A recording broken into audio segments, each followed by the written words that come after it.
Alright, in this video we're going to go and do a kind of a deep dive into looking at tables versus function versus graph. So if we go to our study guide,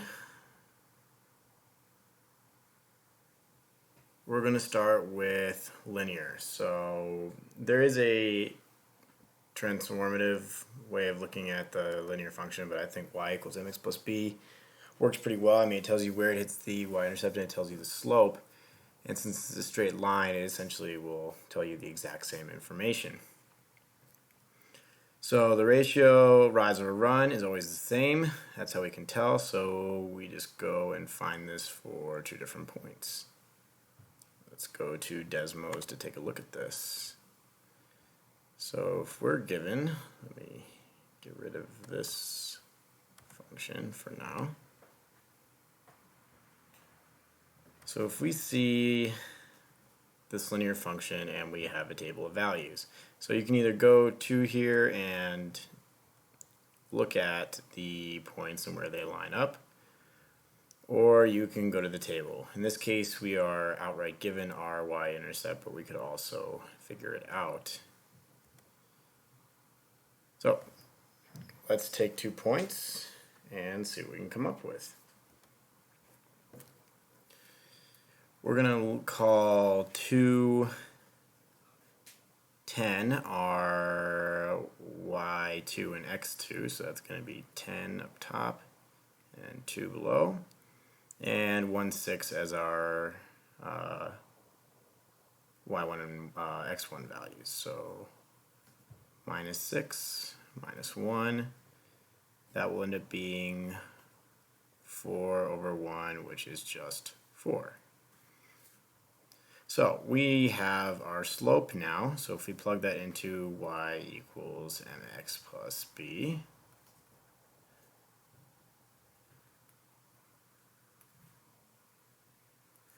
we're still missing a couple things.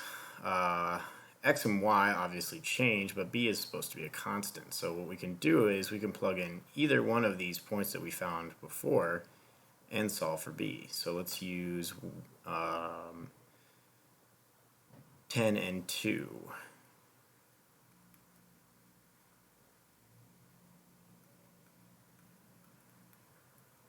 That's going to be 10 equals 8 plus b, 2 equals b. So that our final form of this is 2x plus 4. I apologize.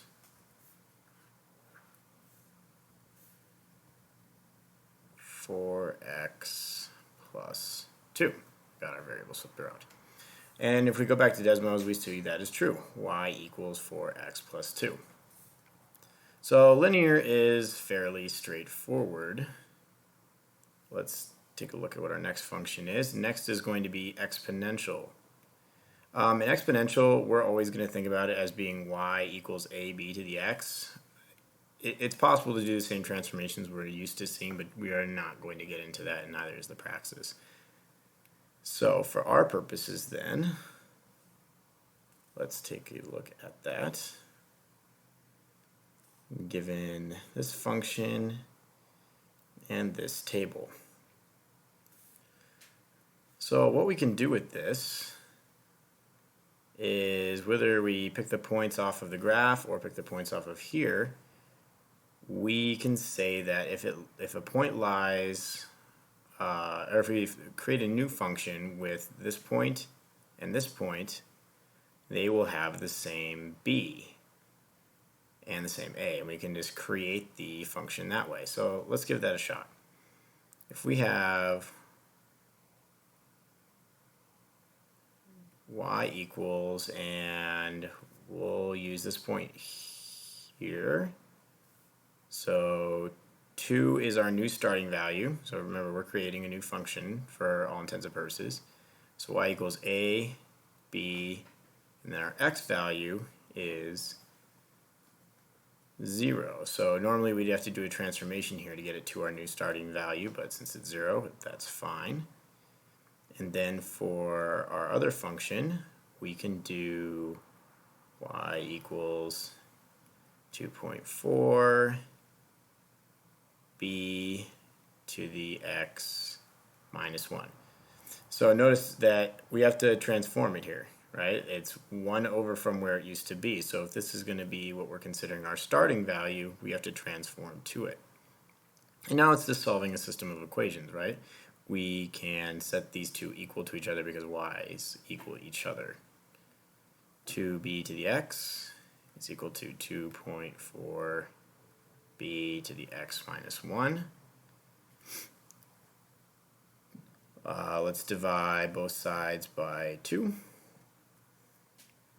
B to the x equals 1.2 b to the x minus 1.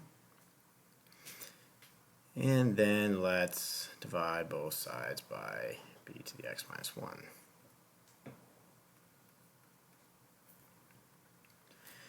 We can use a exponent rule right here. Since the bases are the same, we can bring this up and subtract.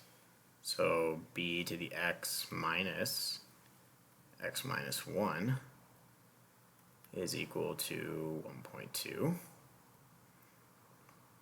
And that ends up being x minus x, which is 0, and negative plus 1. So that to us will be b to the 1 equals 1.2. We got lucky. So normally when we do this, it won't be that simple. You'll get a larger power up here, so like say 4 or something along those lines, and we have to figure out a way to get it down, so we do ln to both sides. Actually, let's just pretend that is what we're going to have to do. So if we had b to the 1 equals 1.2, and we're going to bring this back up here, we can take the ln on both sides to bring the power back down. So that become 1 ln b equals ln 1.2. And remember, all of this is unnecessary. I'm just showing you what the process would be if it wasn't a 1 up there. And then we divide by whatever this number was, because it wouldn't be 1 most of the time. ln b equals whatever this ends up being, so ln 1.2, and, or actually, yeah, so we would put e to both sides, and that will cancel out the ln, so e to these, and we'll end up with b equals 1.2. E to the ln gets wiped out, and well, they cancel each other out, and we're just left with what was up top. So b equals 1.2, which is actually what we found earlier. So if you have any higher power that's more difficult to work with, this is going to be your process. Now that we have our b, scroll down, we can plug that in for any of the values. So let's do 2.4 equals a, right? So we're taking an x and a y value times 1.2 to the 1. So that'll just end up being 1.2. Divide both sides by 1.2 equals a.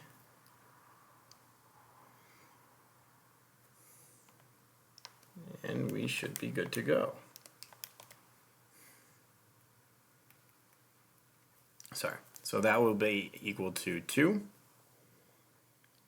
And we should have our function, which we do, right?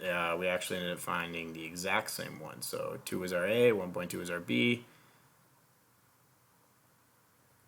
And we're fine to move onwards. Next on our list is logarithms.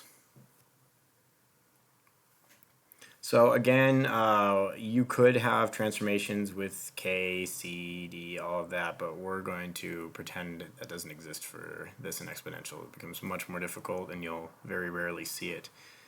So as y increases by 1, the ratio of the difference in x values is constant, aka the b value. We can't use the same method as above because we'll end up not being able to cancel out the logs later in some cases. So then plug in any set of points to find a if necessary. So let's do that then. We're going to take the difference and find the ratio. Let's make our table and our function visible.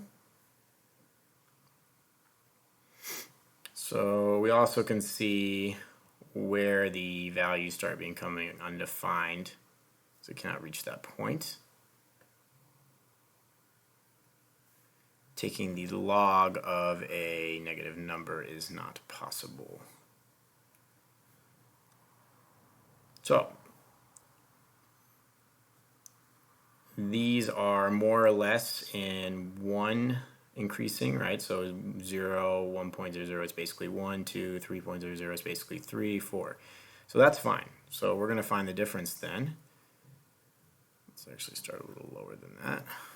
We've got 9, 5.2, 3, 1.74,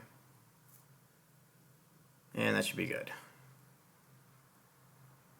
So between 5.2 and 9 is going to be 3.8. 5.2 and 3 is going to be 2.2.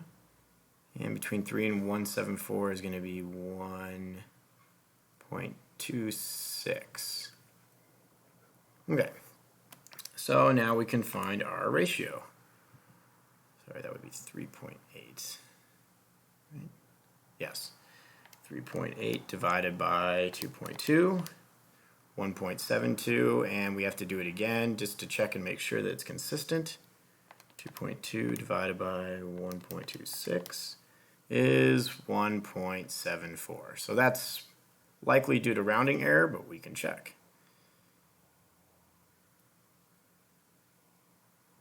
So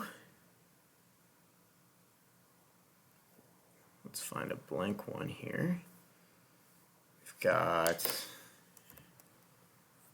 f of x is equal to log base 1.72 of x. And that works out just fine. So recognize that even though the function doesn't have the same numbers in it as here, what we came up with was the same graph and same values. Look at the same value table as well. That's just because of like different bases.